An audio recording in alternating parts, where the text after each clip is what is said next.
ti wa wo ye na wala o mami agbona na je na ira mu fi ame la o bi me la o wo ihon se be ri o we wo bi otun wa wo bi otin ra ge eso he igori ori o gba wana do agu wa kon wa ya wana ga ro bi gbe la o wo mi la o erugwa umi erugwa nyoke wu erugwa efo ma to lo ma ri mereje wala ime no wari eme le la o wo je o so eni ma fe se me agba mi gbeza agbon re mi yen ge ti fe ko bi egbene le na na mi ere ogun yin me ri yin yin ari eni e na fe ko bi egbene ma ve ave ti eni pia ni o kokoku ime no mi re dero na do ata lo bi be ma ve ze yo e ru de ma oni ri o boy e no fe ve gbe ma ka me kan yan mi no mi e ma ka me wo se yin la no wari eme le la o wo ma wi me de pray all day Ye, egbe wo me ni. We ze ma live na me ye se na ya mweke ya. Nuripu. Nurihu. Nuri opa deke ne makosi ye. E mo gba beta na egbe, o ma get for na time mi. U wa temi ze. A wa ti e ma no ri ugbo no ya le weri eri afie na fi awon we fe. Ujugbo, igo na ave ya hin popi ga ya do ya lize nu ege tu lala gbodere. Wo logo na no ma ma na. Ru de bi abo no leze gbo ola we gbe na. Ibi abo afie kun le lu wa bi ze. Obi e fi ona. Uma be ye woro bi me giri ze ni.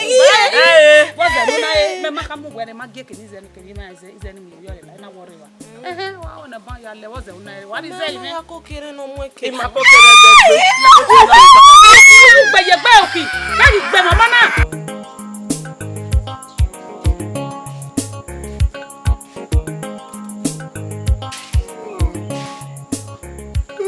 Sato. Why you wo wa? We ni ye ko kere. Me ni ze ma ye ga. U ga ye wo wa? We no ka le ze fo ne mi ye. Ni kalize ni. Sato we je gbe no do ba ye wu gbo wo gbe na. Yan pa. We gbe ye wo wa na sin. Ina ya veje. Unu enwi na re ni gbo na meti ye we bobo yi. Ale! In other words, iyeke we gi oni abege. Alele! Opa ni a. A o de ye kwa. Ju ye me be go ji ye. Wa mu gi ma o. Nuri wu imu gi wa ya na ogbu wa ni dem. Ite pa. Ai ni yo nyere wo wa o. Ama lize na ni. Ye pa. We kun vi keke na mo go. Ju ye ni ze wu yo. Sauke. Sauke.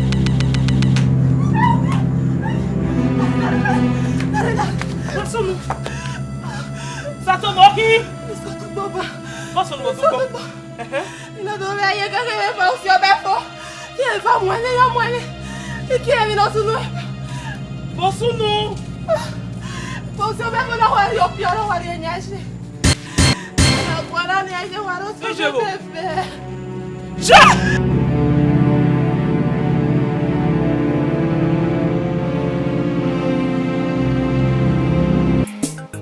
Sister, ya te no water ba. Tabere. Ewe very also kompa no. Ne noto nipa osi obe fo te wakalije gbo ayu we gbo bana. Amobo nyai. Iya bu biata na. O te baba no na. E baba nya to ni. Won me wan very oni vege ni. E baba ona do ami mi ya ga je mi na ba bi abege ni mama se ni. Ona boy pa osi obe fo ru don ga ri go ni ma momo vege ni. Ona yo to re ni ona ya mome 3000 wo boy. Nene me wa be si ezo no kwa ni baba bi je. Ije ga agolele o ya ge e baba na ya yo to rere ni ya mo me 3000 wo be pa osi obe fo. Je wa mo na wo e to me no si oba fo je e bo no me be mi wa mo mi go wo bo na wo si oba fo yen bu fian. Ije mi wa na mata lo ma vege ni. E me ne here. E baba yan to na 3000 yo to ni ya mo mo. 3000 naira kekan. Kekan. Ha ti e kekan igo no kwa no vege ni no kwa no vege ni. There you even know.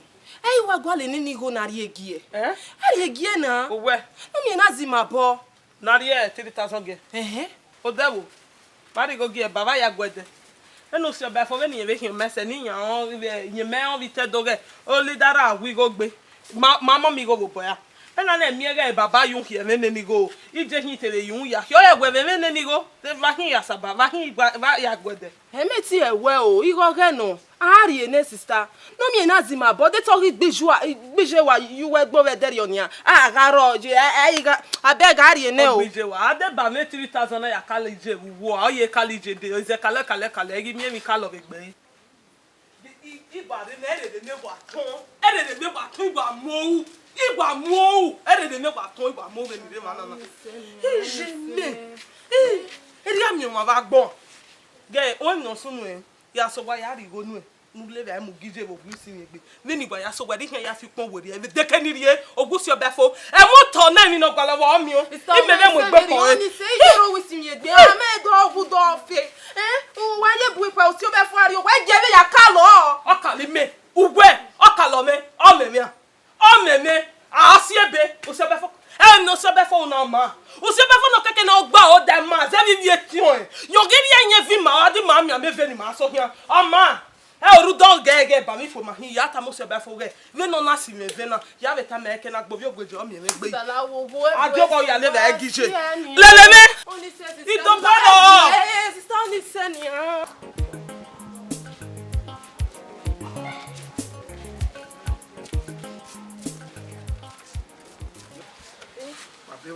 Brother, both here.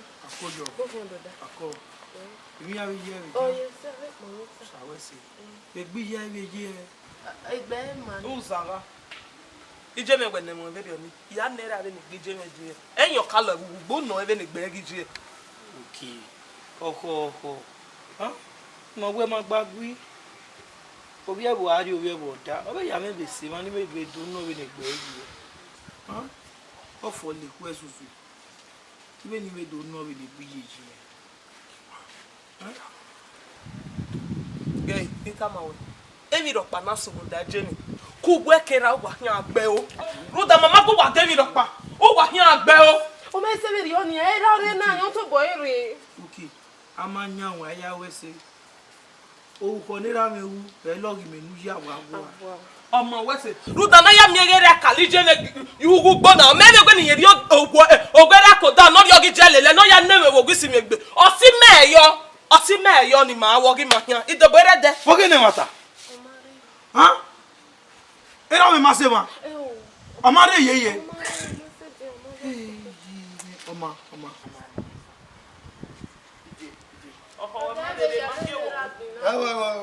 Lelera egbina.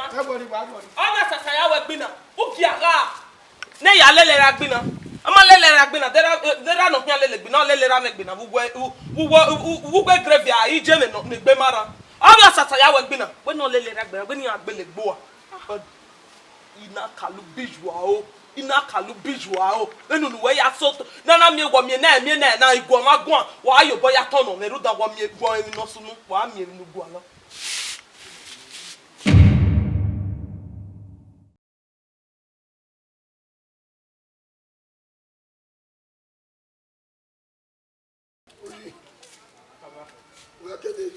Iya, anu ekinikede.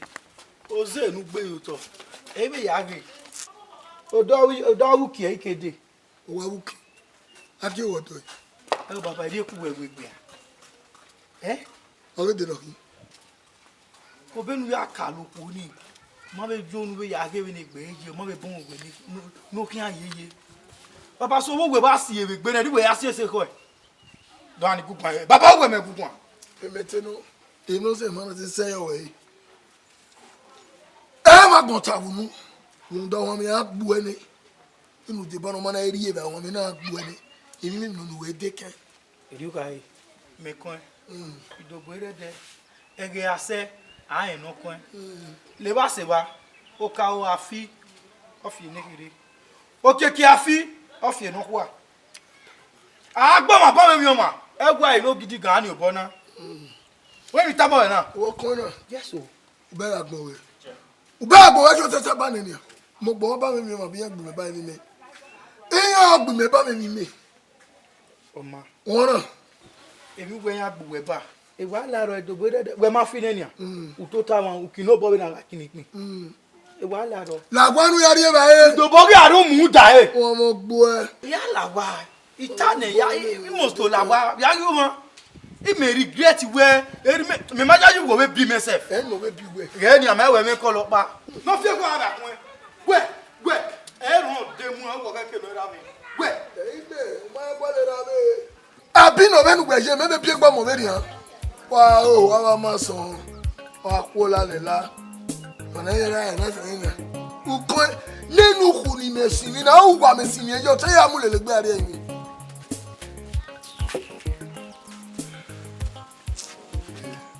Okay. Ni e gbe wa wo we. You go we. Ona mi ma no bi me. Egbe wa imeri ni madela e go na ye ze adogba na ma mi e ti ma me ke mana wina o to pa ma ve me ni mana le mugbo e ra mi ma mi lo bori agbon jia Tragedy. Osunu o ko sunu na. Ma e we egbe ara ju e. You know, yan igo ni wa se na me wo so lo ba de peri e ju wa. So lo ba ri ere. O to yan wi e de do yin wa e ka ma no do yin wa. O ri u ri ko yo. O da ri bi e wo wa. No ya mo wa o. aya do boro o ma sa we so de beta Egbe ara ju e. me ni ma we dai Da egbe ma ni obi me. O to e wo. Oruwo wa budo ni we ma ono ege ni ma le we wo boy na we dey Okay. Ya bo e wa me do me. Ela e mu me. e bai Food. e ma gbogbo bi kuma ba gbe me ne me bi kini ma na mi go ni ma ya gba o da je ne ai ke ma na mi go ma ya le ni ma mu ge eve ni ma ya ri eve e bi ave no ve ai u ve bi o da ne gbe Tragedy. O den. on don hi ve ri ona God forgive my sin. Ya no. isere ya e go wa ve na won Oh, den. on don kaka bo ai ni ve ri o Forgive me. ise You said. o ma ve ya ri o ve na go wa Egili ro. Ushi. Ekelori ne ma e. Benu e bona se mi o papa no wo e kekere ushi. Mama, mo buti o pa. Ekelo bushi le bona ma e.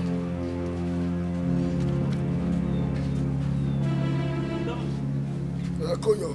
ire Na we di no mo. e mo to ni ya mere Amoto. o to no kali je me ba bu pe ni go gbe ra me ga mo we You want to la me. 3,000 ti anu. mi le na atebo mi 3000 we Ya ya. Who get it no me we uni go kino na. go debo Who I no me uni go no kino. e ma ta sa No da ye 3,000 3 million kino. 3 3 million. Ba I wa ni 3 million. I go what. tiri nenu we wa ya be 3 million o gbe go 3 million me da se 3000 naira na o tene ne here o gbe na gbe bi sana rotin e ni gwa e gbe ni do asa e very million me atede nu go di me o na mi nu ya ta we 3 million na ya bi wera go to gbe ye 3 million 3,000 naira mo. Then e ya ko no fiera no play ni ko ba ko. Eru ba 3,000 na do yo to mo. O bi ya le ya le. Ai ti. Mame wa batile ukere pe ni ukere pe ni ko mi did your body ma wo be batile o demo o ma eri na o to ka bi akwo yi o to ka we hi akwo yi o no wa no ja ba po. o ma ibo me me ho we okay ya le be bo na tere pe ni na akwi me ba we ya wa ore Igewa. What nu we? Bẹ́ẹ̀ni mímí wà wò tọ́ ní kú wẹ́ kí ìtú ẹ̀. Ìtú ẹ̀ èmi ń yára ìbọn náà. Ọ̀ ìnà tẹ̀lé wẹ̀. Gbẹ̀ ẹ ti wẹ̀ ẹ́ kára wí kàlí ìjú wa. Wà á ẹ̀yọ ẹ̀rẹ̀ ọgbọ́n ọ̀rọ̀ ẹ̀wẹ̀ akẹ́ kàlọ̀. Ẹ̀wẹ̀ nu ẹ̀ ẹ̀yọ dún ní kẹ̀kẹ́kẹ́. Yá mi nọ̀rọ̀ ọdún. Yẹ ìkàlọ̀ ẹ̀wẹ̀ nìyẹn.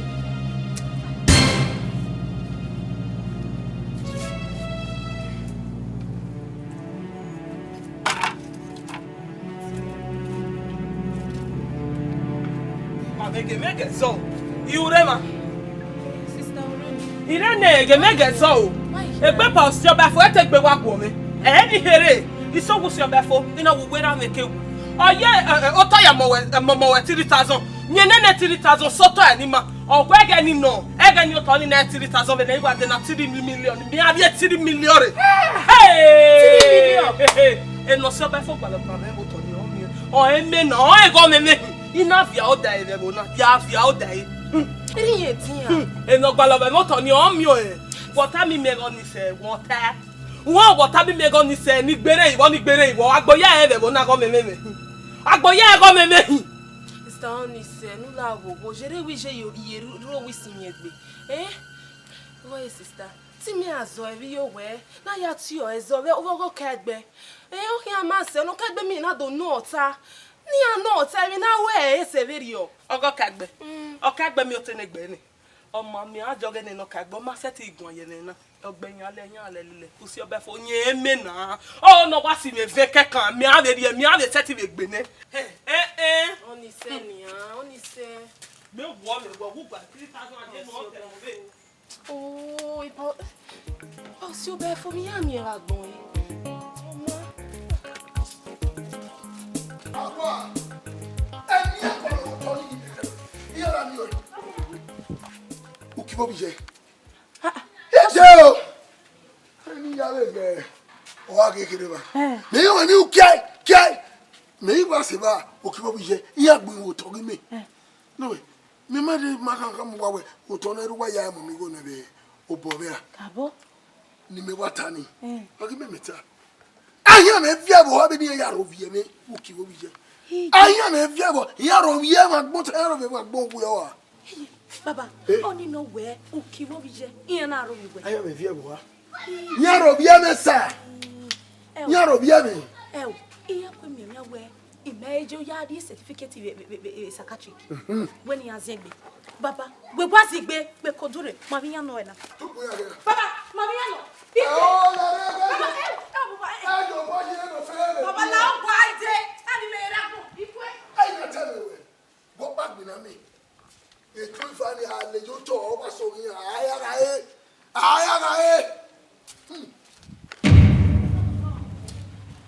Ogege le nene va e go pe na ke le gbo asin. E fe ko na o gaba.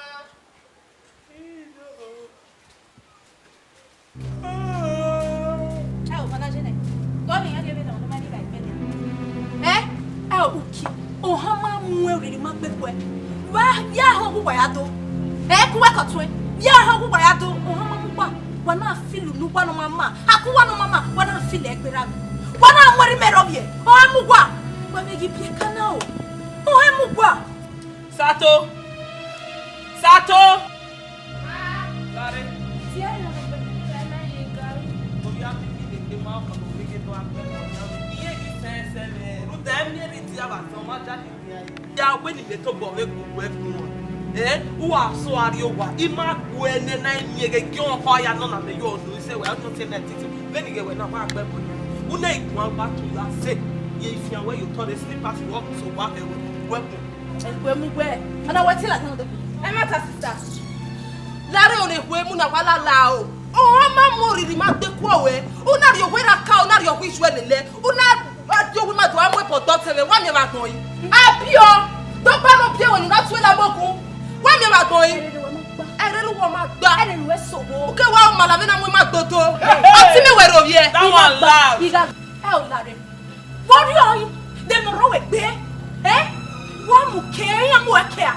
Iya. Wona tete. Igba ho yo ohun. Ya gbo ho yo ohun. O ma hotel. Sobo, Ya gba ho sobo. yo ohun. Isama fewe. Ani me. Obo we has me ti de kan mo hu da. Oh we na mo la da wo we o we ti ti. Fu me. Wa torenia. Yo be fa gba no we na ma ni. O kisa. Wa hotel. Wa hotel. O go e lo shi e gbomo. To ha hotel a tore me te to to. Ere ayu we le ra ya ku ogogo ya wo su. Wo mi fa ku wa o. Tore na. Si ai menu ba ke bono no mi ne. A mi o ma no e ya je. Egbe wa bu wa ni. O bi ate se ti gbenu awe no to re. O ino na be o ino no wa meni ha. of your body will wake now or eternal bleeding and then eternal bleeding is tomuna. Not worry. Usalena not worry. Slap in no row corner yati not worry. Irikabu. Ah, Sanyawe, Nashigomo.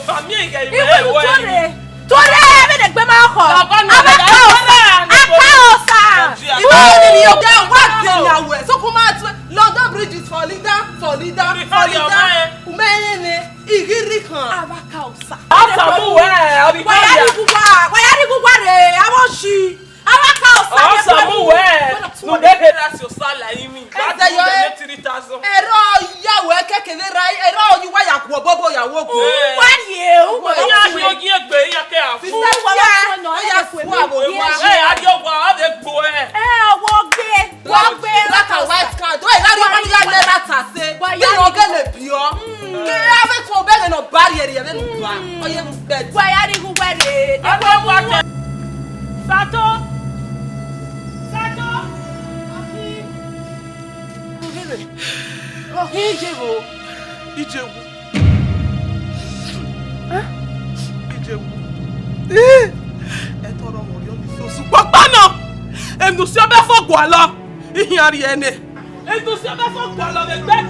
Baba, what's in a jena? Nunati go kick one. Ukinami mi no de. Baba, we me good one now. Yeah. Take una ga wana regbana. Una me we no wa o ha on woto area. O iyo. O ke kinu we imi no. Vi no ke ya ko no ku kiamu. O. Liba seba. Iwe no kimamu me. Wo to ni me hia mi ya ni. O ke me. Huh? Oma agwale ni umwe wo nwacho. Ya ge wa pa. Sylvester, Ugebo shi akwami Yoruba. Uwese o. Uwese oyegu Uwese. Ugebo shi e. Uwese oyegu nu yaye. Did you tell the man to come and say? Ese nu Uwese amavero no eti weni mo Uwese. Ese ma dokpa me wo Uwese. Uwese. Akwami Yoruba. Uyari yo etu gbenu yo. Agba meta ri yo. Ugbenu nu uyari yo. Why you baba era muso? Why you muso de ra gbenu wan? Why you tam wan? Tata ona gbenu. O beta lo hona yi. Imani bina baba. Na yagbina no yagbina. Omi ige iwe ewa imi. O weti ma yikure. Weti ma yikure. If you me. Ma baby no wa mi e fana na na. Iya ye we nyina gwajo a. Wa hendo bo me fio me du hia fio me fie okie. Ma be go no ba ye ju ere no go yo go re na. Na ere flag police na. Na o mu yo mu re na o de fo agwe na o de fo agwe. Una ye. Wo je bo yen no fe. Ge ni tama we mare nu do prishi. Lu da gwe kwala ma no hia prishi ma me ya gari shoshi do tama we go ku onu tu e na mo hia mo yo to. Ogbeyan lelele. Ogbeyan lelele. Yapa. Ge ma shi e ko bi Yoruba. Well, I to give you ese. Ogbe phone le. No, anyu gwa. Amu ti ahebe. Huh? When I am a regbano, is you wa wana pa. Ado aye you are with you. Awe ne kwemu. No di me mama gbera. Uki abi agun ibi abego ma. Oti ne bi ya swami. Wa uf your boy no fe. Baba wa gun. Onnaga yen oni ameti la le sugar. Ni we have there mi ni. Baba wa gun e gbiyan. Agba won ni me sugar na la lo. Deni mana eri be ya fa pa.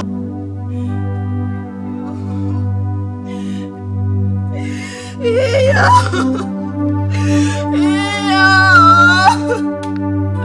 Owo wa le mi to ma de o iye wa yi.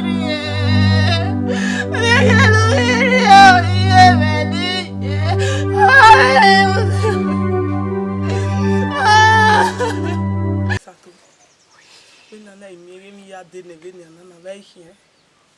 Igo na zeye mi amobi je ne here. Amemi ni weregbe. Otona na tere mi e. Emi o kona be le here no ibe mai de ho.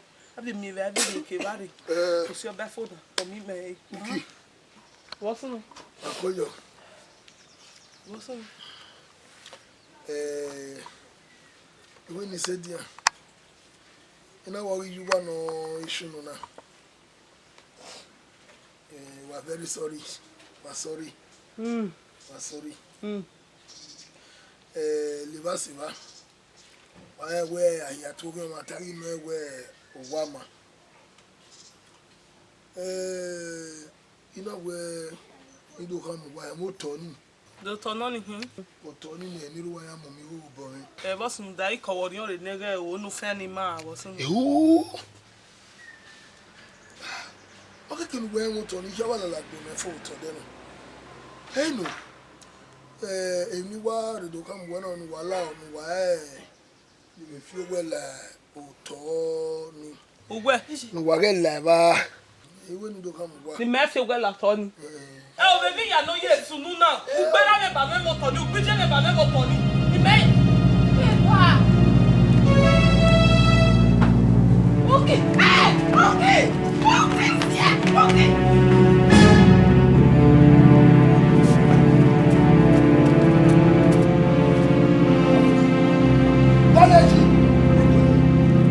Why are you here? Will you do see no you go? What have you could do again? I will here. Where are you here? Where are you here? Where are you here? Even you are going to go on comedy. Gay, Mamma Fabio. Abuki. You are your babajo yeti. Mina when you are Muki. Where is she? I will get her. Near with La Tony, near the Lao. Ukina la wa hamamuri mama. Ona di opia la we akalime uki. Ukina we ayopia kalime uki. Ukina yo pela jan. O we akalime uki. Ukina wa yo pela jan. O ma fian we. You ma fian we. What you no kalime ya? Oh God. O what you no kifime? Uki wa me ti bia we nyare fua. Oh, me wo fua. Me wo wa gbo kini wa re. Ukina wa we zo awe ni. O yo pia la jan me ti fian we. Oh, I want to give him for. Yeah. Walk here, boy. Walk here, film. Where? You don't want to do. No, yes, you go. A man, what you pay, what you will go off for Zai. Look if you make your off, therefore. Off the cow with your flat for Zai. Go that prematurely. Yeah. Oh, I want to be more. Oh, boy. You know, you put in it. No, ya we. Oh man. Italebero. Wona, gbe. Here boy. Hello ya. Hello ya da won. E da won. Aru mi bala mi. Ya wa gbe pa yo e ko na. Kiki na. E bi e wa le o la o liwe la. Nonsense. Gbe. Ina da. E da na gwa Abuja. Ya bo ni tin yo bo do. E da won. Ye da won. Ya fi wo mi be do je na. Atu ya wo be ku kai kan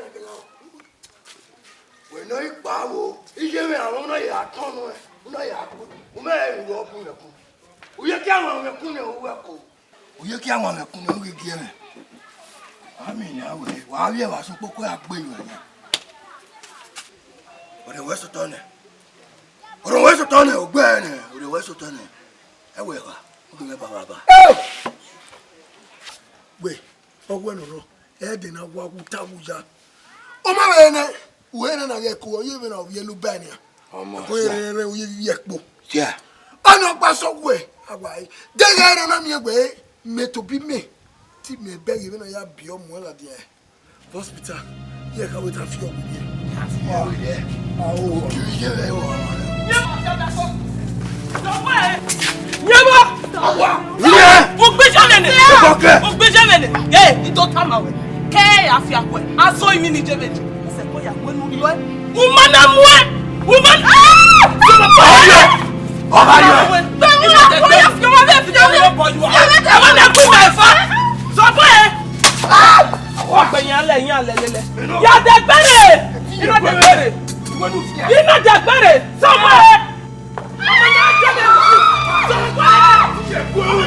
Somewhere.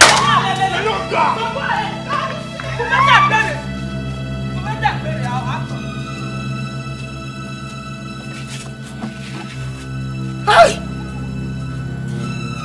Uki. Yo, hey, man. Hey, man. Ogwon boy. Awa. Oi. Udwa ma. I. Udwa ma mtana. Ye ta kele wa bere pan ye to yo pia kalo me. Eru ati kwa le damage.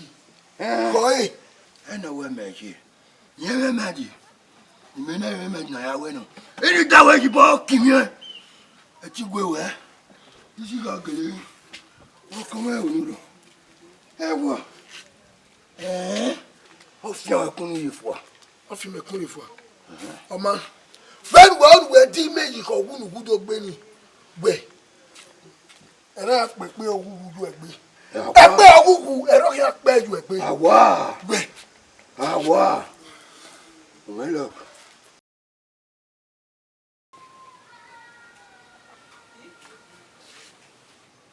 Baby, you bana. Huh? E no so no me. Oni se. Maybe yaru a oteme. Iya teme be ikegbe yaru le se bani. Mile lo ahun le. De fiafia ma ya do be ni ri hin ya guwe.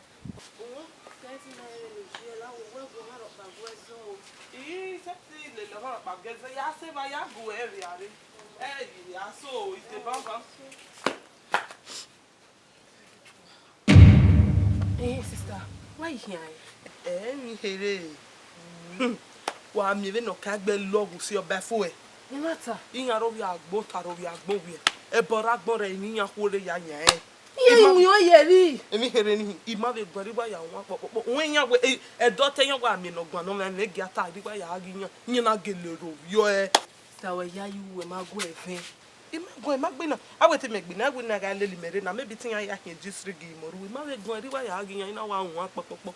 Iyan gi do bi na ite ne we ni ya hai. We no so to anima. Stay matter. Ave ni tamawe na. O ka gbe we no so to anima. Itamawe. Ona kweyo. We nye kweyo we do bore der yo ha o ma de to be fie hwe weri yes. Baba no ma ka me egbeta no ni egbeta ni. Nyogi nye we no hie ma gbon e o tera me no ma dum. Ina wa ge ehwe ma ge egun to ta ehwe gbe mu e ba ye kun mi.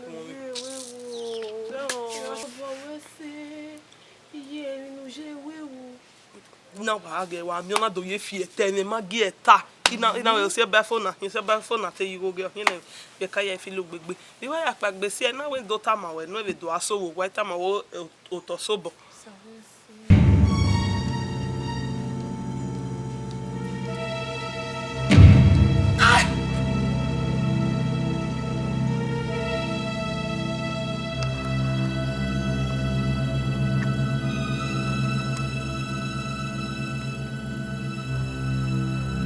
Have you better.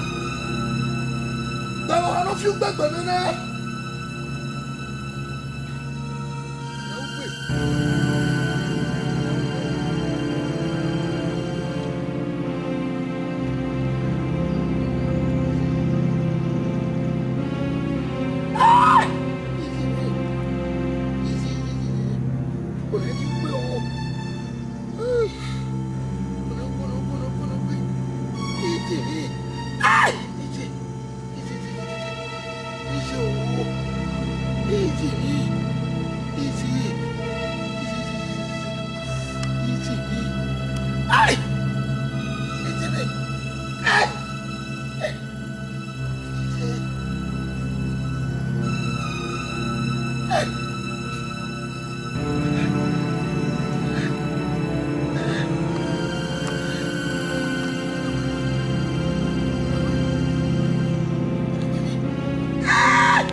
Baba wo we na Agbawe kita. Ekita ifnyai. Ọ̀gá. Baba ba to go na go bi akota na ya re so na. Ekita ya mo kita ri ya tu. Abu me ro ma wuki. Oni ya bo me. Yata. Wete ni neme ni agweta maju weta. Oni ya bo me. Ni ya bo we. O Tony. Ya bu ya si mo ya we mi jo. Lord of Jesus. Obi ju wa eso na aje. Owo eri emi no wu ni wu jo na wu. Baba. Ono nene mi. Baba. O go we na gbo e. Emi be uyo to ni o be do ba me wudu. Udu si me. O wa si e bolua. Awe nene mi agun mi wa tun no wa ba lo we yo. Ni wa tun e be ai. Baba. Makama we Eko agbegbe gbogbe na e. Eko agbegbe o igbe na e. Ile wa ya ri awe se. Ile wa ri awe. Eko we gbegbe. Oni jẹjẹrẹ wudu. We kia e pa. Yuki. Eje. E mo a. Yuki. Eyin mi. Yuki ra bo. Iye mi yeye. Eyin mo a. Hey. Ota e ko le. O wete oni mewu. Hey. E ma ta. Si oba fo. Eri agbu we iwaje ko. Eme. Ute owe a. Iwu yeye si oba fo. Iru do to una gbe won do. Una ri obi ona kalori amu a. E mona ni bie na mesi bie. Won e amagu mewu. O bege wenya, o gbe won do. O yo bia kalo won ori. Ge me nya ge ma bege me. Imata ma we na wo ve. O bege me. Amanta mo ya o get tori ya wo wetin ye to le. Bebe bi. Sabobu. Obi kina where you are in walking? Baba wa we ko kun. O ko kun dana o ko kun. O ko kun. Don't we know. Baba mo gbe lo ya gbe je okiwa. Baba. Ne baba ne oze ni baba e ka do ni ma se. I na me we egbe yuki no re imi o se no ragbon. Baba ye ti u se no ka o se Me na pare. Ya mo bi re fin kusi. Me mo na pare. Ya mo je we. Edi ma wona gbo yo ko tin wa. Nojo we ti e na gbo asa ko. Ma sha agbon no. E o mo ja o. U ke no kan wa kan na. Information and we tana we no every baba ya gbe yuki wa. We na ho. U we ho baba gbo magun a ho bo gi o ma ho. No ya gbe wa na ho. Me yo le we na. Ina re atu ese o mi si hin. Me re o de wa gbo we. O to ko na lo e fi. O ko na ma wu. Obiri kaka yu nu ta. Ti ko ni wa won apadan ya o. Iya do wo mo dan gbera we. Ba we na wa ba ku. U pa ba hen. Wa ba va pa ni yo ha o. Da o wa no do ba we gbe baba. Bo ku no edo na. A che wo mo dan. Wa gbe pa ni. Ama. O isuna wa bi me. O ri aje that for that. Me yin ya ka me. Ya me we ra me mo gbono ya gbise wa. Sababu. Yes. Mo ka ma we. Oze ni baba e ka do. Oni se eya le si o we la dian oya sin eya sin egbo e. Àwọn na ba mo re. Me na mo pa kun e. O ga lo fi dada. O re ni osin ke awo wa sin yan ke awo. Idi ono na je mo eyi. O ke panu taban. E ti ro won yin se gbe ni gbe parin lo. Gbe wa gbe. Ṣùgbọ́n ni bàbá ya yan wa son. Eni agbon e pa. Awa wu no dead. Mo mo sa won egbe. E baba avi e una lo bieke. Unyo be baba o tun we mu be wa. Un e be yo. E base ni ba ni so le bo avion ni. Avion ni mo to je di ala wa wu. Ta na wa ya gbe pa. For that. Na wa ya gbe pa. Ye yin ara me. Baba arule gbedagbe kan e tu we de. Me amore kun e ke yawo esun. Ọmọ iye pe se na yin. Iyari na je mu eji be wa wo. Dale. Iya bo sunu na. Go de. What day? Ewo What's your koi? ila me gbe. No ya du e kidan. Ila na du e kidan. Bad thought in a man. Ona gbeju wa. Uwe. Iwe la ona gbeju wa. Ba no kai ka lo gbugbo. Oro wa we na. Ona we kankan. Otoko na ma ego. Oko na ma ego. Ena ri ade na ma we. Yo. We may you no. E mata we we. Uwe. Oh, ijwe yo ne imana wu. Imana wu ene na ya mu. Ye tai je na wu ye mo eri e bi at discharge hospital. Agore ki amole se. Awa we cricket. Mana ora pa e maybe cricket. Where do you wear at me? Eni na we ngwana. Won da bi me. Won da bi me. Ida ni isuna. Esu. So le bona wa give me. Oh, we go follow that devil one come. Oh my God, bueno. Itamangro pa. Ya we be no kai. Itamawa. Itamangro we. Ya cricket. Cricket. Good and fun. Let's see. Omale lai. Ibe ayero, awi male mo katama we ko. Iyan o kiyan wa le kiyan bo be dane ko. O se be fun. Sakbafu. Eri ono. No way. Sakbafu. No de boy ya go wa hun. Sakbafu we no de boy ya go wa hun. Mo wa we. Enu go na wa mo se se. Una wa le opinion no we. Sakbafu, mu ja don me Sakbafu, don me. Okuna ragbon. We cookie continue. Wana wa gwe okuna go wu ne. Mana ya ma me beri ano wa no me egu mana wa me beri ako. Sakbafu go ba ti di mo ka me Sakbafu. Ai be ige be ni ga ya we happiness. Wana ka mi Sakbafu wana ka me we. O we mana wa me beri a. O ma je ragbon wana gi ma wa me beri a. Wa ma wona bu bia ite yan ge ragbon danu. Gebe no gi ji na. Sakbafu. Isi o veni gi ya na ye ewu. Iwe de be ya go aru da un jan. Be bad. Jege adi o wa. Na do ye gbe vie mi Ona ana. mai me o ke. Wa ya na ni na ti ta ya. Jege apa.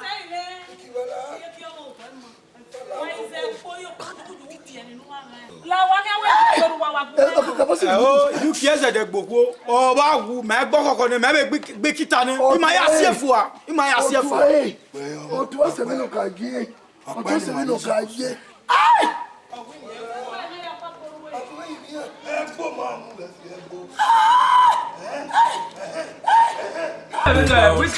Which kind younger sister? Egbe ma ho. Then I don't know me. Egbe ma ho. Me egbe ma ho, people egbe ma ho. But not so jina wo bia ejo yi. O bia fa gi ogo na, gba kwa sile na.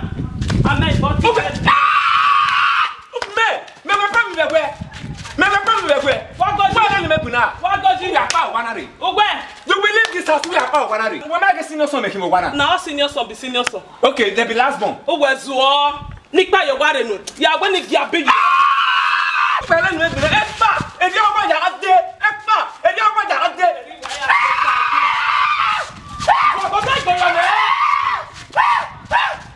Àwọn ọ̀gbẹ́ gẹ̀bí ìmọ̀ ọ̀ senior brother wẹ̀ ó gẹ̀bí ìmọ̀. Oh, I don't dey respect you. Bros, you know the level, I don't dey respect you. Okay, who are gbẹ̀mí à? Ìwé yàrá owó tẹ̀yìn àbí have dinner ni.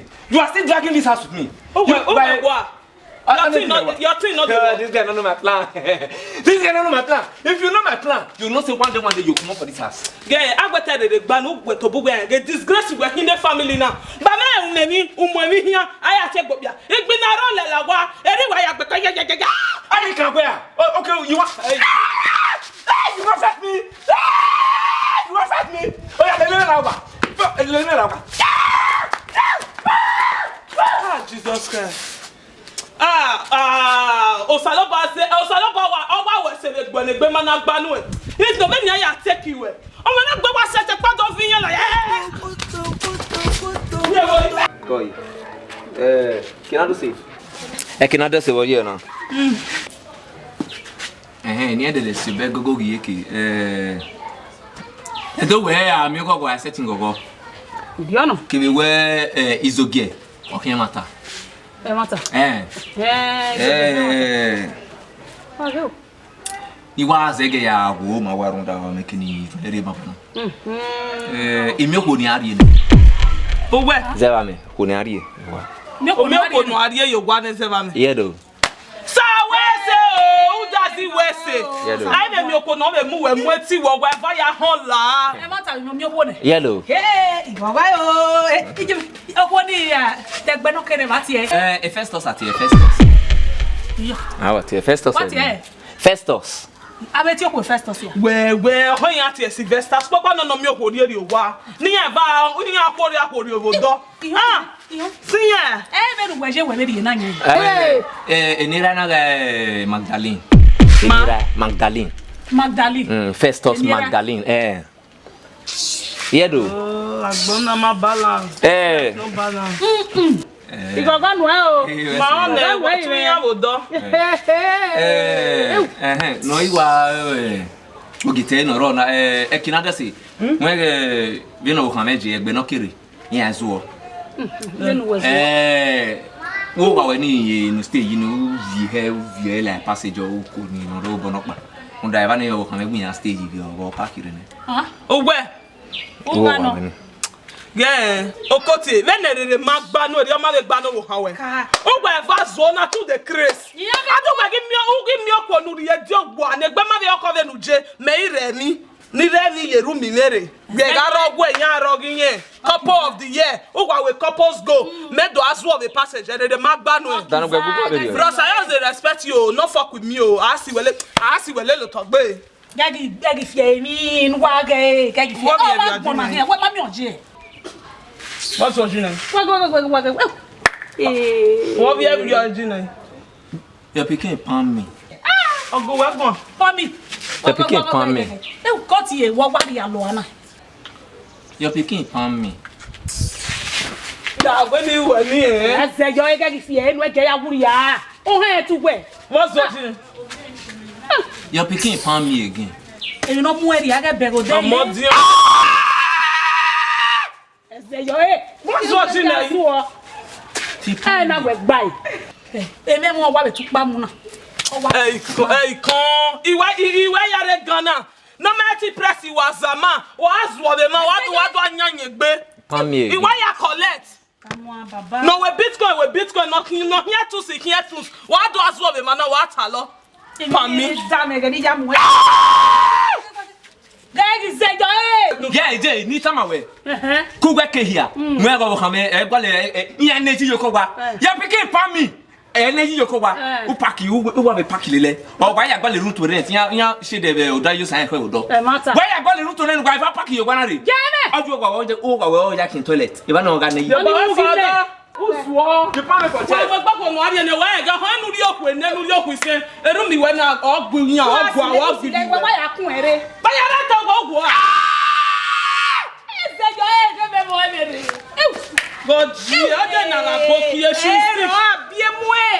Wa na ya ye gbe. O je sweater. O de Ado mo lele lo fun yan ni tama e seri. Je go wagun ade go na se ge we on. Wa la lo bia pa na wa eni gba do bo wa de mu e.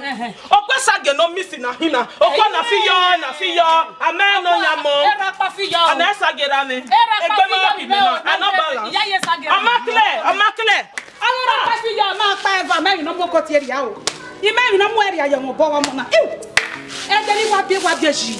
Si wo wa bie o pe na e no wo an ro.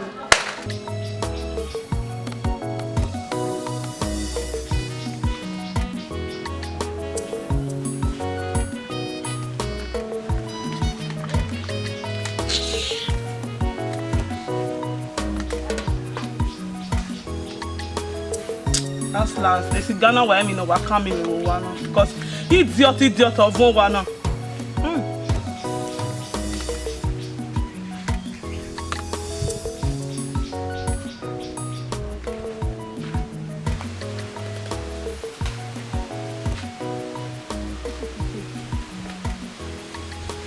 EJ. Kina no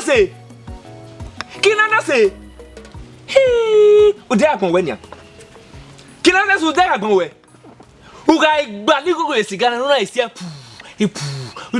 Wa jogwa. Uga so kwa ugbere music. Bum.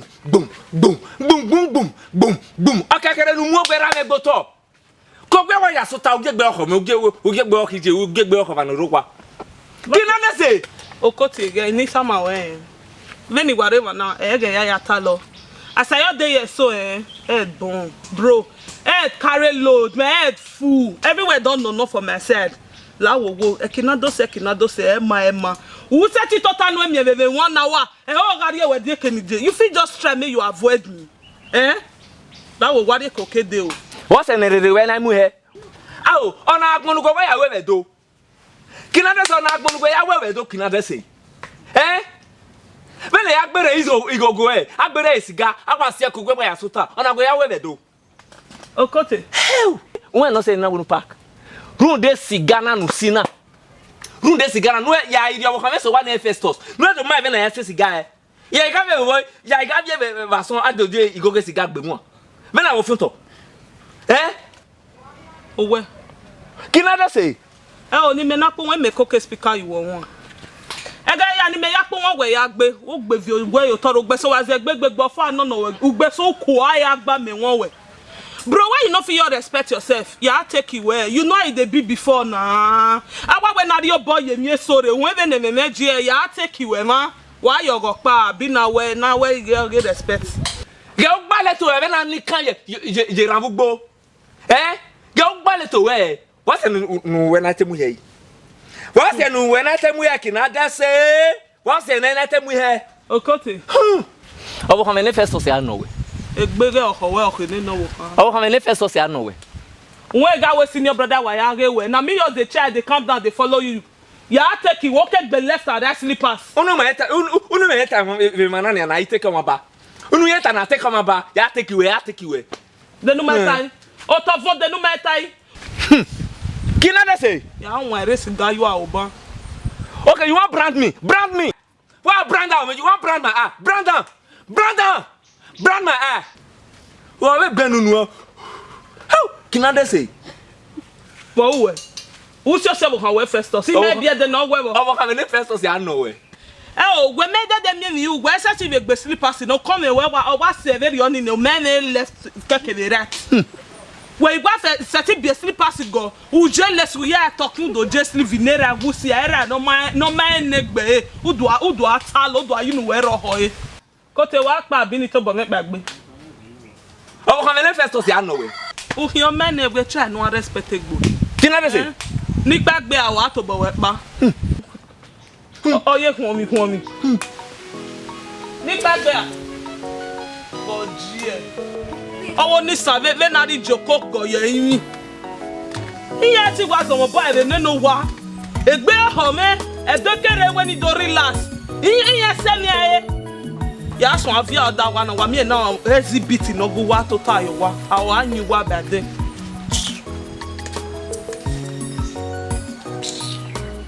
Do I waste me time do I salo.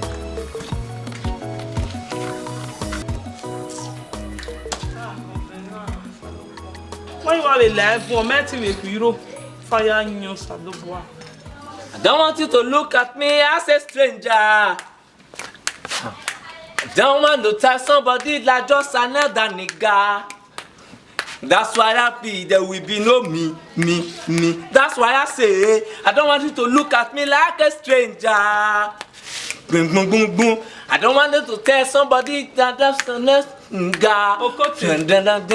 You see me brother Egui la ti o ni ti e bonu ruda imeve na ya love ya ko yo gie na na fia ivie la wo wadu won ho ni hia so adu gwale record label nu hia na agegbo yin aruwe wa no hia di koro la wo go fe ko gwale isi akopa ya total no ya display talent we asi na wa sinya mi egbo wa mu me egbe mu yedo when in Nigeria constitution subsection 1 section 8 code 419 if you offend your brother or your sister thou shalt find it in your heart to forgive him and vice versa. The vice versa no wa run you no work back here. Nigeria constitution tell. Yes now in area vice versa by vice versa in area by me. Only enough one of. So I hereby declare where as you are forgiving your brother proper declaration damewa Manyo. I hereby declare that who got the 50 naira remain near decide where near win guy. Golden 50 naira not draw go the ye. Huh? Near decide where near win guy. Mime. Neki na dose. Me la wa iri go me. Negbe oho iri eju obonu a decide where no ya win guy.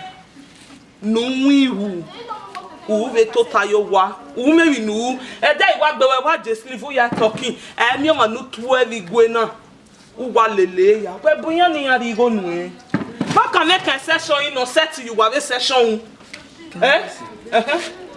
50 naira kekan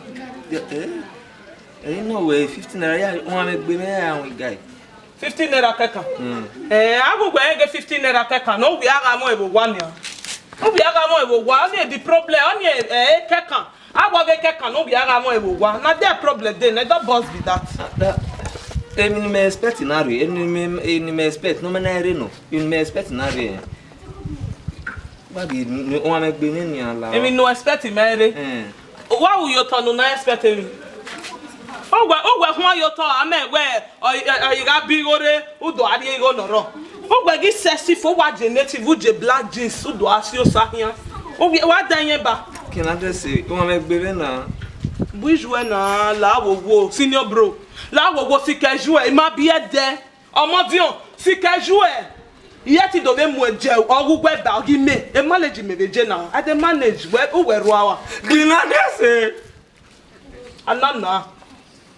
anana where me ma be mi gwe na ba agba fi ayin mi o ma mi a be kojo e ma be ki we na ba o wa ayin mi gwe na be o mi aga gbe sinu brother we e affect we affect me but you affect me e tu pola me we adugi de fi anu awugi ku anatemu mo pa ti ri we izabo ad hospital ye o adeta hin agba lo to no free ya e we ji o mo pa affect woni what you affect me by affect me o be your senior brother be your senior brother Emmanuel manu kin begbe na kin address introduce egbo na ofowe wa le ma mo sa o ma be coming to atalo we pa edori o me ho venu ya ge me ho ko die ne yo edori o me ho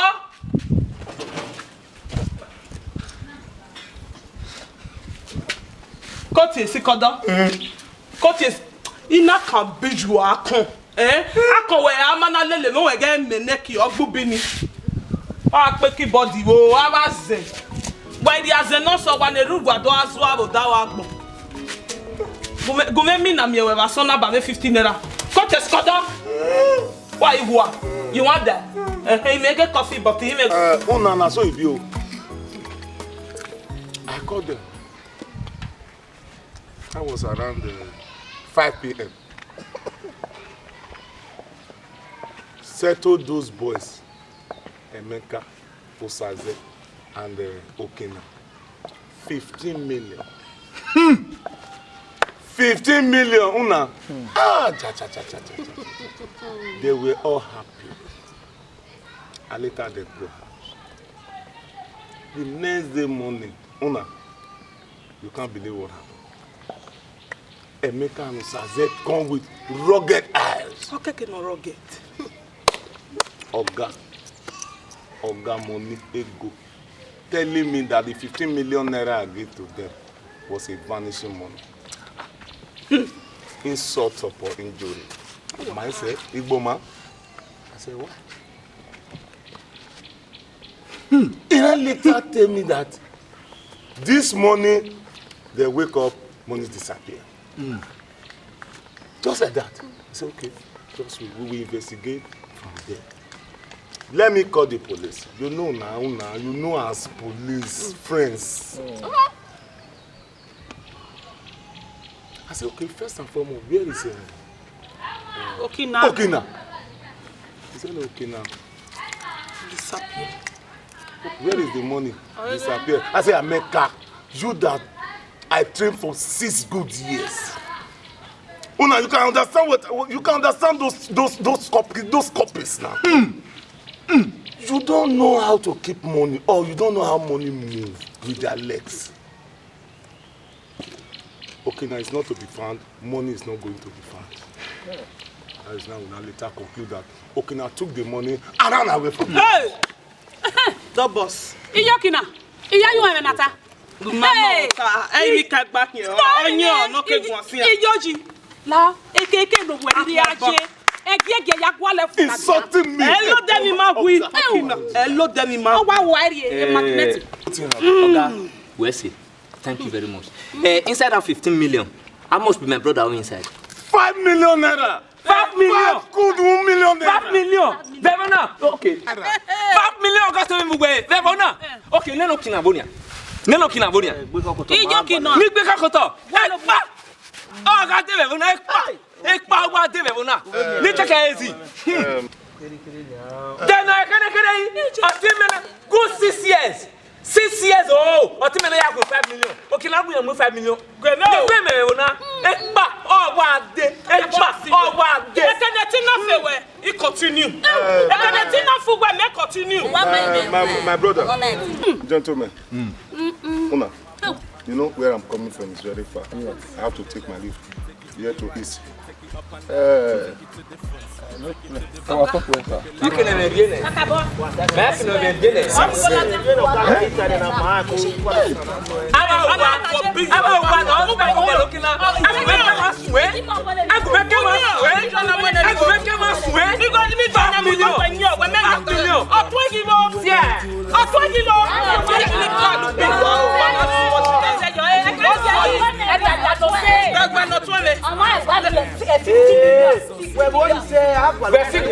Okina. Okina. Unwewe ikona dove deri Okina. Umajo. Okina igibiere numu Okina mwigibiere kinya. Okina mwigibiere kinya. Ye. Weto bugo wati moji. Yeah. Memwe bigoni ni yaka we memuni. Agbun yaka jebe. Eje. Your life will remain the same. Okina mwigibiere kinya Okina. Atakpana pano gyoji. Mwigo saze gyosazo Okina. Amate gyaza rigaza gyaza. Okina wa efakpa suse ni goni. Okina wa na tuigi biere mu. Okina tu wegi oshipu ate ogwogi tu goni mu. Wegi yen go ga gwere. Okina was o manari meeting. Okina ma te gbe fi ogbe la koni akebefo. You are busy yourself. You are busy yourself manari koni vederio.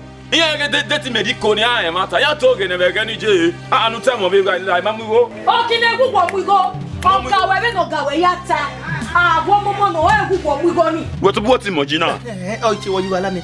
Iya gbegbe he me nu we. Igori ge wo mu e. Ya gbo bi yin no kaka de fa we. Ruda we mu e kinu do no se no mari ko bedero. Oga gu we to ke. O ko ni sha fi moto ade iguma na dia. O yunu ya kan we ni go ni ya hu we dero. O ko no ga me mo time. E bi yogo bu e yogo he. Aka we igoni wo e bi nu we. Wa wa we mse bo zenia. Igonu ya mu gian ke nu mu yi. Hai. Okina mwigi biere ginya Okina. Ji. Ikwoti me no diona wa wi me. Ikwoti me no diona mu me. Ni ya de ba me wi me mamugo. Ona ta oji me to bi me hin. Deti me mugo ni. E business ni yen wina. E ti ari go ni ba e. No ya establish e. Eh? So brother we ati moji. Oju. Beni wa na wa begbe me o de. O ha Let me parable now. Wa gbe oju ni sha. Atakpala pano gyoshi. Oju ni sha, onisa. Otua. Be nu mai no ye. E no mai ke no mi gina. E ki o gina. Wa doge si na bo wo kana nu. Ruda we. Ele mi de me fi yin. Da oni atana. Ge, wa we mi se bo. De me no ya mi e ri biere mu gina. Di yen we 15 million amu ye po ni. Omu. E ma ro wa wori. Yen we to mo ni no we po. Ge, Fabian wo ge we. Ya ka me we no ri 15 o ke gibiere. Oga ma be ni meje teni fuke. Oga ma be ni meje onye uwuwi oni 5 million. O e woni bon alo bi e mi go ni ne. E na ta hiri na. Wa a je ko keke amwe wa. Jo ko keke amwe. Agi si ameno si oni o. Okina na ta parapa no. E ka bo kina mu epo kina epo gbe. O bi se go e mo epo kina we mo epo me. Okina mu igo ma mu ji bi are la dia. A ta parapa no gi ojo. Eh! Okuigo na asu e bi aya ke sun Biana ke Okina, Okina we go la Jakina. Arogwa na. Ijokina arogwa. Ani ija wara arogwa na. Lare ere buwa ba me mi wa. Wa jo buwa wori aba ko. Lare. Iyokina, igwe do kama we. Igo bi no bu emu go kina. 5 million. No mu adiago na. Egie tie we no bu emu ni lada. We no we go ni mbe Yokina. Ijele. Obi we ni so. Aya gele kwa nya kwa lo de ni mana we yan lo de ni. O ja po je yin ogbo ni kwa kin. Oba severi o. Oba se lahin nebo. Imegbe ni me wa do gugwe egwon na. Adega mi ogbo e mana mi ekwe. Imami go ni. Ya ya gbe pejo. Igami ti ayela la iti ogudugu. Iti e de gbari awon e won fi agbejo. Yokina egbe ni do kama we. Igo ni wa mana mu go ni ko me. Wa me ni ajo awon mi ebo ogudugu fi won. Ijoji. O me te se mi ana. O me se veri, o me se nana ti ebo jo saze. Nyo jamais rien. O ika gere no ya munania. Okina, imeke no kina la okina. Du mu igi biere do mu igi aniya. Ne we me mo okina. Kina do mu igi aniya. Atele mi egbe veri wa. Omo gba yu pe an gbala kaya kan ha. Ogi emi go. Wa mu igi aniya kina. SK to go strong, I beg my head. Tote, why we je? Mommy body cool. I don't understand. They put her for freezer. Cut it. Okina. What's with that kina?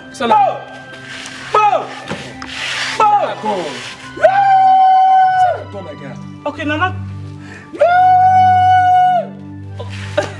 I don't understand. God, no. I believe they want. I need to bath. It be like film. I need to bath. Okay, now don't be J. Eh? J. No. J. Hey! J. Shit. I said I don't kill them mama. Okay, now see me. Them mama. Them mama. I need to bath. Get away. My believe they want. Your man. The killer. I said I don't kill them mama. Them mama. I said I don't kill you. Said I don't kill you. Jay! Get my blood. No, okay, now don't do this one. I said I don't kill them mama. Not join now. No. Okay, now. I swear to God, if not this boy okay, and I run this matter, the generation don't finish. I need to bath. 1999, yo. Hey, yo. I said they don't kill them mama. They don't kill yo. 1999, yo. Bayelsa na my country. I said they don't kill them mama. Them mama. I said they don't kill yo.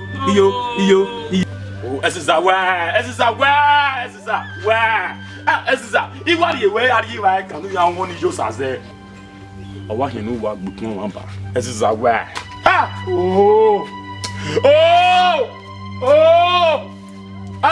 Say what God are destined no matter change. No forget matter of destiny at Havana now. Forget destiny. What person don't pass we could when we make banana. When we measure now. As I may tell you matter we don't know. We could with my video saze, ko saze, agbeiro wa ni fefe ma vi yan egbezo. Ma vi yan egbezo.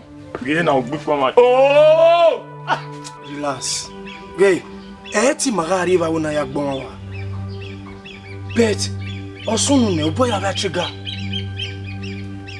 Ima oni fie ni aditi me oni me fie o ka oni gwe ke agwe me gbe ni. But all the same osunu ne relax. Okay. Bon ma wa yo ne na. You va see ma ya fefe ne egbezo. Don we only suspect. Me no. Oh! Eziza. Omar mama be mi ma. Eziza no. Eziza. Where they bomb my one Eziza no. Hey, kuwe kime kibia ya fefe. They are all suspect. Easy. Yay. Imo bobo. Okuno dena imo bobo. Wow. Hey.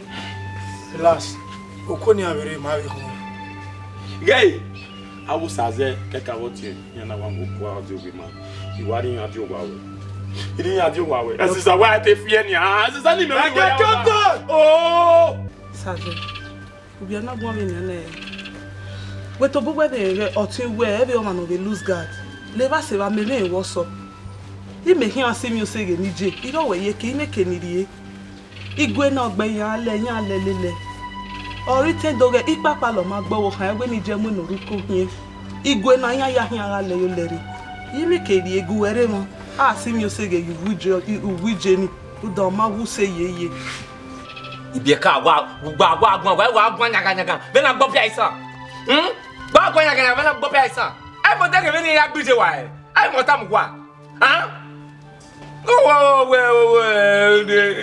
Me gwa le me ya tam gwa no gwa ba wa no gwa sigina na nani ni gbina. I mo take me ya bije wa. I mo take ya gwa e wa de tie ye gwa pie. Bo.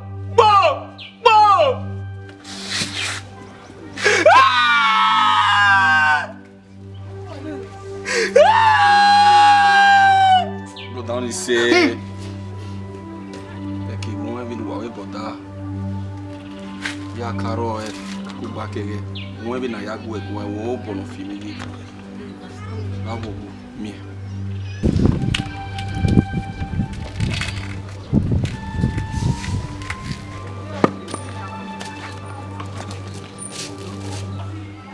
You pass through.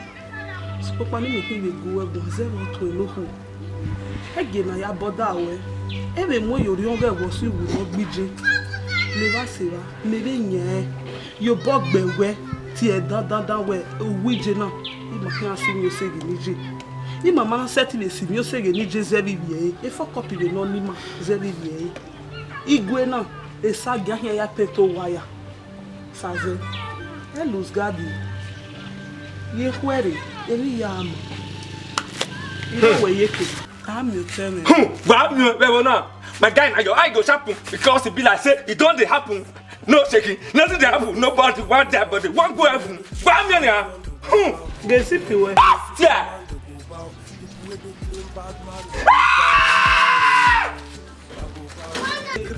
Take it. Hey, Eki! Oh! You tell me say nothing did happen after 6 years by 5 million. My guy. When she everywhere go. Hey, Eki! Hey! I'm my sister be that one. Ah! You say okay. Ah! You the craze. Oh, na lucky mama. Hey! Oh! Hey! Hey! Eki! Wow, yo mume. I'll press your sister. I'll press your sister. I talk to you. You the craze. Hi, sister. Emeka, you tell this girl. I'll slap you. You tell this girl. If you come and Good day, ladies and gentlemen. So. Good morning. As it be now, I hereby declare war. Yeah, that one sweet me. Because who no go, no. Who no go, no. Who say no too much? Now Pepe go enter here. Now another song. Because where kere mejo merene mosenebo omo zai many. For your information, my name now Ozed Ozigi. You don't fuck up. Inside the same story, too much capping, not a full basket. You don't fuck up. I said you know the story. You Samatata. You understand? Furniture, 6 years. Emeka, shut up. If you come, I'll stand you. Good one. Ozed, when am you see? You say? Yeah, you taste it. Picking where you grow. Furniture main bridge. Or wait to be precise. By now you don't suppose know how to sell gala. Emeka, calm down. Eki! What's that there? Give Chris this to me finish this pass. Emeka. What's that? I'll tell you the hearing. Oh, Christ, baby. Emeka, I need to talk to you. Take Chris. Oh! Hey! Christ, baby. Let that latter be. Throw it. Oh! Tato! Oh! Emeka, na my sister. I'll tell you what we want. Oh! Chacha! Sato! You feel keep quiet. Talk to you. That matter. See idea. I just want me to know say go ready for war. As it happen now, you suppose know by now say war. Don't start. That's it. I dey like revenge. You understand so? I dey like revenge. Yes, Be a good so boy. make we begin count scores. Hey, How you see Becca, na my sister you draw. Eki, You prepare the one lie to lie, Allah. Now go shop now. Sato! Oh!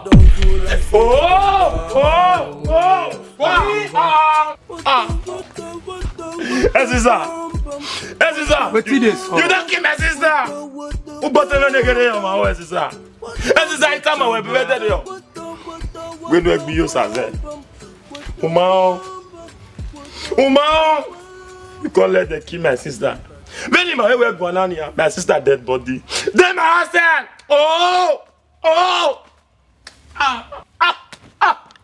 They tie me for pole. For my present, they kill my sister. They kill your sister. May our gentle soul rest in perfect. But that's how they talk here. Okay now, Peking wey like party rice not supposed to dance. The paro. Okay now.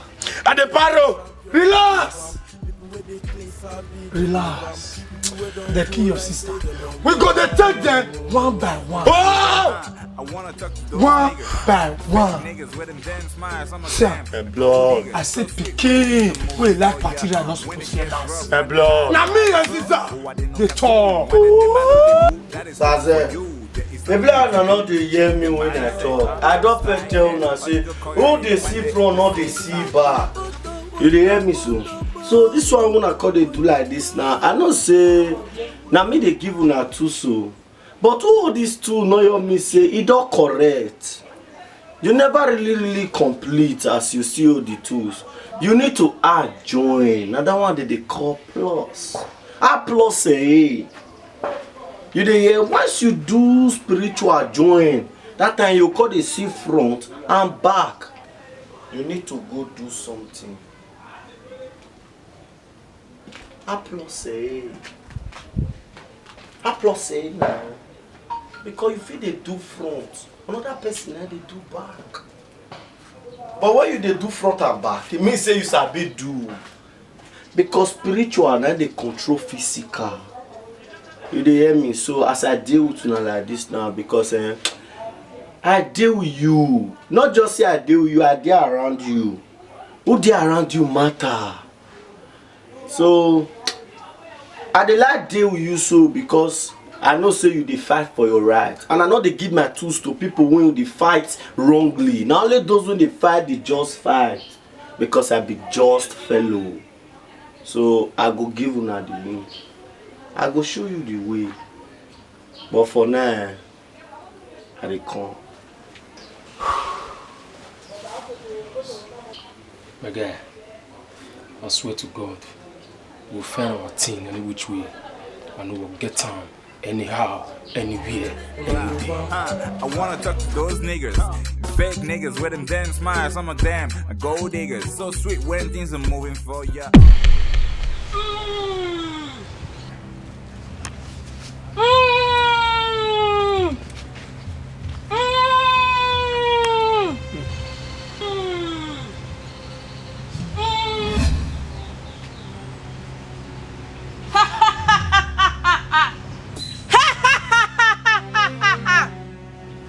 Emo, vamos guare.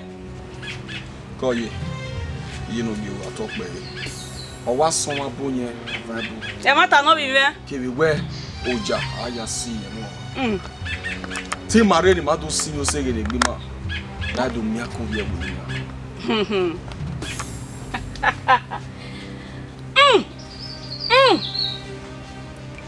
Eta logbe vive. Igwa wonu te no ro onu. Udanye mi no mu guare. Eko gwagware na gwa ode. Udanye gwa somabu avabonye.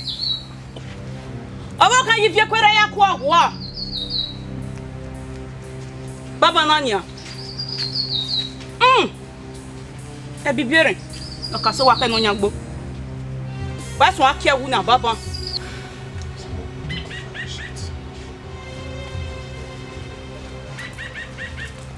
Oko. Mago we go.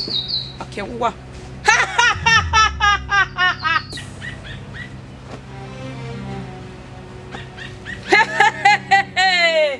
Igajo ni vere.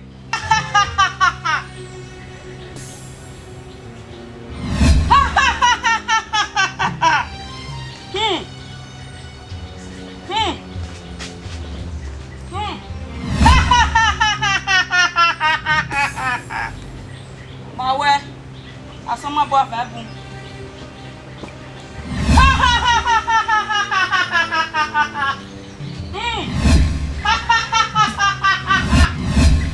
Okino ga do doju nwe mu ye na. Imani no kan we kanji, atakpara pa no kyoji.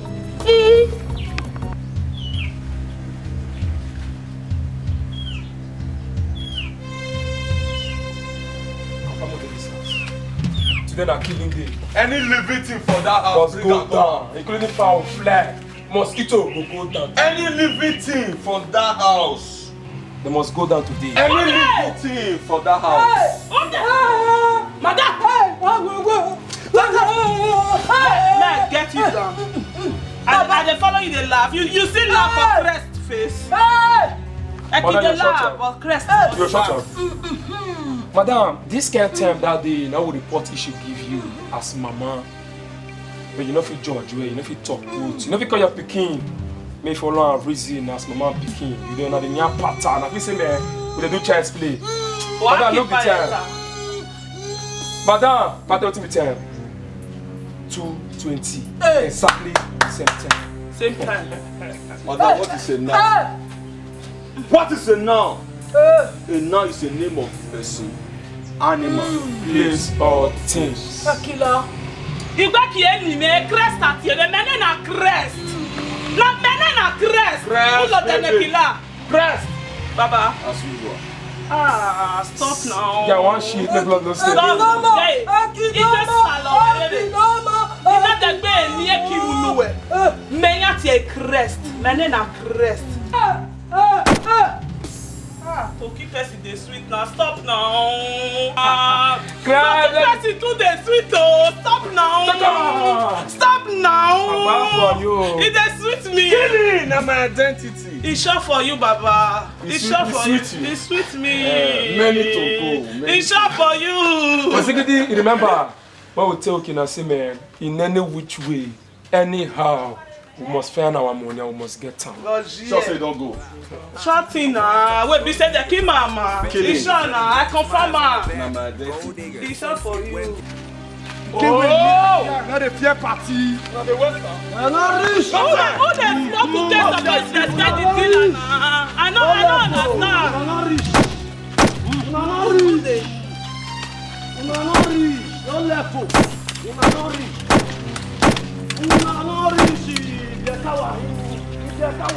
Una dey dress oh. Una dey dress oh. Una dey dress oh. Una dey dress oh. Una dey dress oh. Una dey dress oh.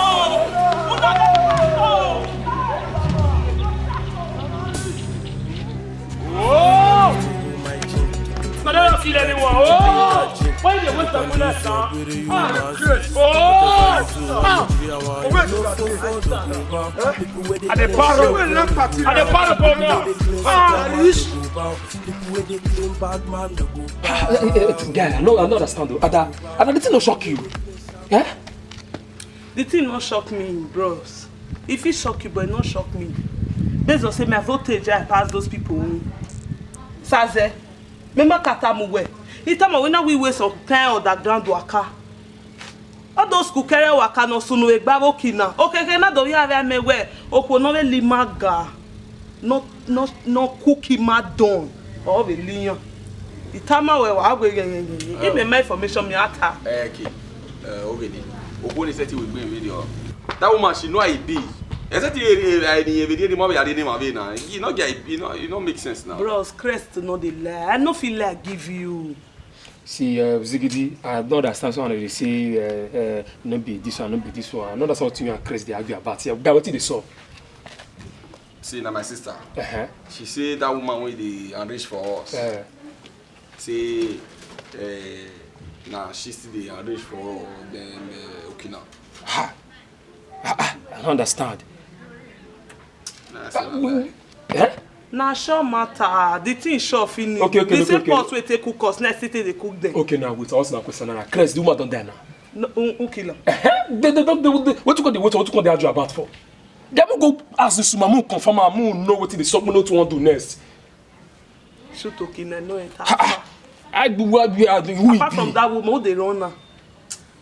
Lines they with you now they talk so lines they don't declare for my ear because we even made mistake. At first, as that woman you run that level, the next day we supposed to go confirm that woman. Drop her. Yes, we supposed to go drop her because if we not drop her, she'll see run her for other people. I tell you. You understand? And then if you go run her for our enemy, we don't know. Now do for your match left. We fuck up there. Any I been and see she is there alive. We'll go drop her. Okay, Kevin no wa Jenny.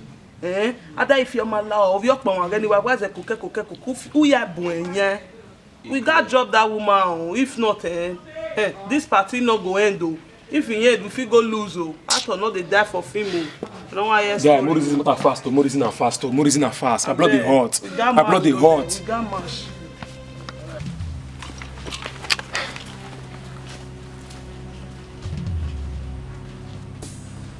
Emo ware. Madam Koyo. Oku. You don't know what takba. Mama re do ria no say. Ota I don't know way. On me ma be we munana, e be munana munani mana. On me ma be munana. E ma buni munana ni. Iye we ma bunu munana na. So pa o me ma be munana. E be munana no mu mare na. E ma be reveri o a no be munyare una anwu ne be munana no munani mana. Una anwu na ane. Awaro. Oro. Okwe benwe eri anima ewe munana na. Obenwe. Imae. Mumae. What's the here na? We ma we spiritual woman we bi. What's the here na? Emeka, the matter don't clear. Machine they run that level. I don't tell you now. My say crest the left. Favorite son. Okay, devil my father. He. Okay, won't he wear? Now crest they run all this kind of level. Now no understand me there. Bros. I work on the super well. Who they smoke cocaine, they respect the dealer. Whether they water but where feel now. Okay. Avele. Okay. Ona ile sugbe aye abi. Ye na ile sugbe aye. Dem mama me. Iji me la dole gbere. Iyan no yi. Wa yinu yi. Iyan no yi. Wa yinu yi. Wo si me aye dame. What say wa aye dame. Ma piriji na. Wow.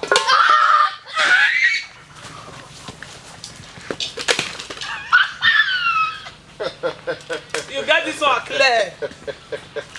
Wagbe o. Emi okpanya ino lele meri agbama wuku. Area Kawa on the very first day when she run that matter, now supposed to twist her neck. People we don't go like say they don't bow. I wanna talk to those niggas. Fake niggas with them damn smiles, some of them gold diggers. So sweet when things are moving for ya. When it gets people where they claim bad man, they go bow. Go bow. People where they claim champion, they go bow. People where they claim sabi, they go bow. People where don't go like say they don't bow. Go bow. I wanna talk to those niggas. Fake niggas with them damn smiles, some of them gold diggers. So sweet when things are moving for ya. When it gets rough, when they hide no idea. Oh, I didn't know casco. When they matter, they woo. That is people for you. There is nothing you can do to change the mindset. It's like that. All they go call at it when they just sit tight.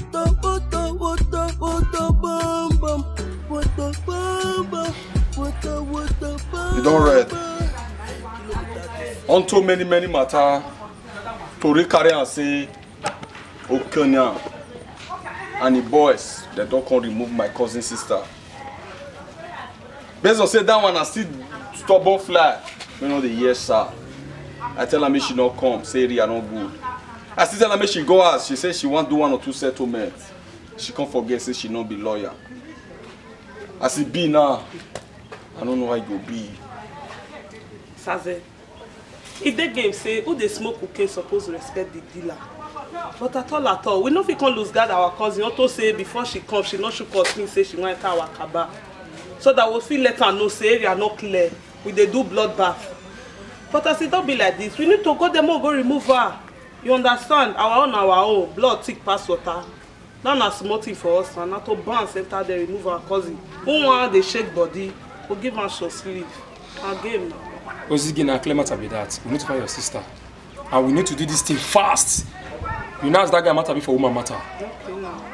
You know as that guy matter be for woman matter. That guy no clear. Guy.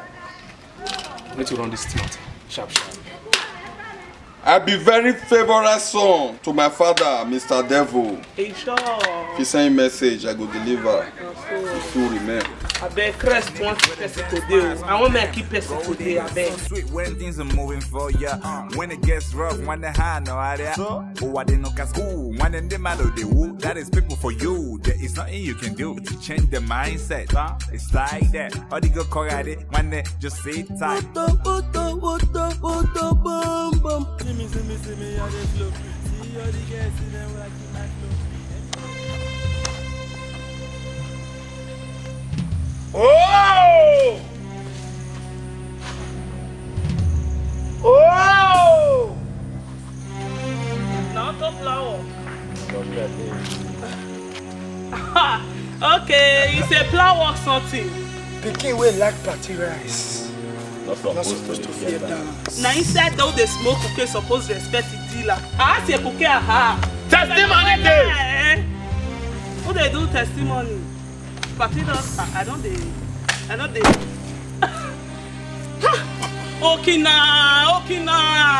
You're not be one resemble a cricket. Tell me they play better things now. I didn't love a bullet now. This one too cheap. No, now me, Crest. Now you want your killer to move out. I not get.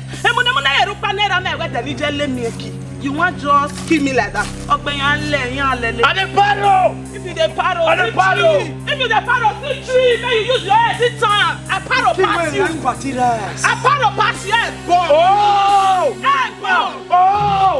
Head bomb. Who the party? Who the stretch neck? I don't understand. More drop something, more use than Today, Crest. What is up today? One of una must die na show na. Dana show back na. Pikin wey like party rice. One of una must die na. Not supposed to fear dance. Na show back I say one of una must go down. I don't understand. Who dey? Aziza!